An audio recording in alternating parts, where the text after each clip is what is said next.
It's good to be here. I like little shows like this. Is fun. As a professional comedian, a lot of times I have to do colleges, which are not fun for me. So I'm not like highly educated, you know what I'm saying?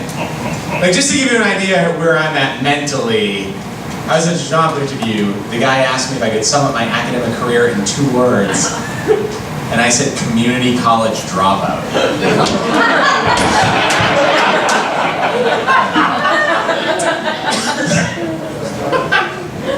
Thank you for explaining that. So I don't like getting hired for colleges. I mean, if it's like a UMass, I'm probably fine. But I got hired at this gig at MIT, which was made me nervous, you know? And it went fine, it was good. Afterwards, I was talking to this kid that goes to school there. I was asking him what he majored in.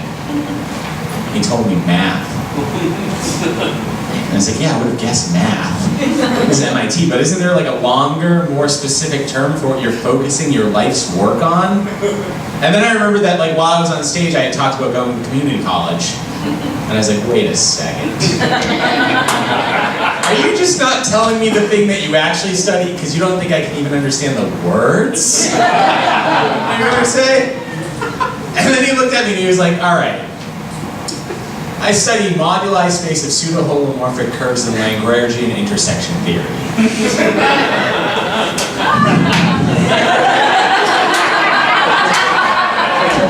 I was like, you could have just said math, dude. Like, I don't know why I pressed him for a better answer. I don't know what I thought he was going to say, like long division. And I could play it cool and be like, oh yeah, I used to dabble. Long division myself. I always wonder what you did with the remainder. I guess that's what MIT is for. So, I did go to a community college, that's true, and the first day of class I was taking this French class, and the professor made us do this thing, right, where we all had to stand up and say our name and something about ourselves. Right? So going around the room, there's this one kid, he doesn't have a right hand, right? He's missing his right hand. Okay, that's not the joke part of it, but go ahead, I'll take every one of them that I can get. So he stands up when it's his time, he's just like, hey everyone, I'm Mark, and fireworks. I was just like, holy shit, Mark? Right, like I knew I was going to community college, but I thought people there would at least know to throw the fucking fireworks.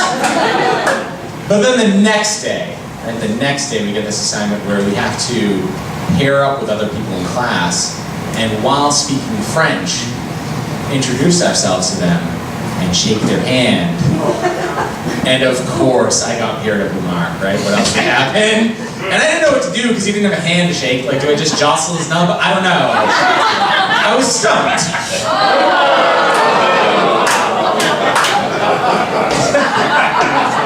And so I just panicked, and I was like, pound it, bro!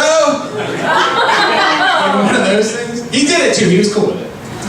And I was gonna do the afterwards, but I felt like that might bring back bad memories. So I'm divorced, obviously.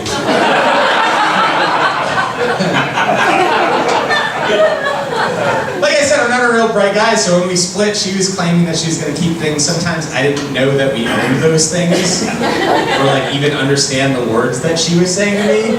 Like at one point she was like, I'm keeping the chaise lounge. And I was just like, is that the cat? I don't know what you're saying to me right now. And she was like, it's the couch. I go, okay. Oh, that seems unfair, because that was my bed. Go ahead. And then she did insist on keeping the cat as well, right? Like, we had a cat together, it was our cat, we both took care of it. She wanted to keep it. I was like, that's fine. That cat hates you. Because it did. But then that led her to say the craziest thing I can imagine a person saying about a cat, right? She goes, excuse me? My cat loves me. Okay, my cat would take a bullet for me.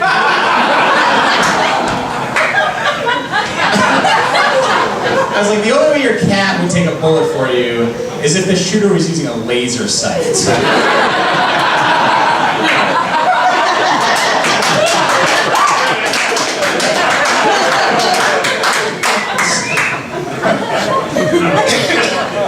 So anyway, obviously after the split, there was like a little while where I didn't have a place to live. You know, I was crashing on friends' couches and stuff.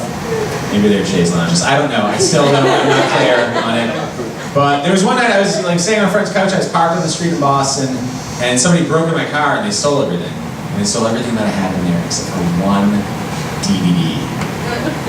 Out of my entire DVD collection, they left one. And they left it like face up in the middle of the trunk, like they wanted me to see it there when I opened the trunk. It was the movie Taken. I was like, I'm not even mad, that's actually pretty funny. And at least you left me this great movie that I can go home and watch and enjoy. And then I opened up the case and it was gone.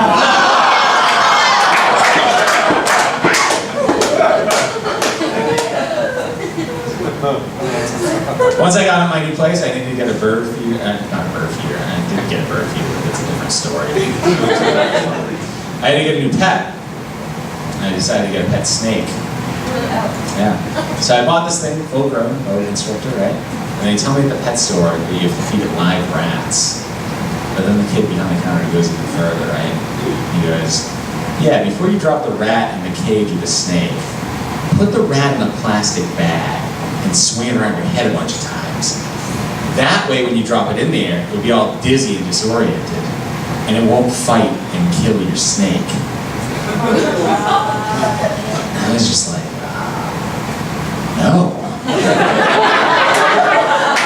I'm not doing any of that. I'm just gonna drop that thing in there, level playing field. And if the rat kills the snake, fuck it, I'll get a badass pet rat. I gotta get out of here. You guys have been a lot of fun.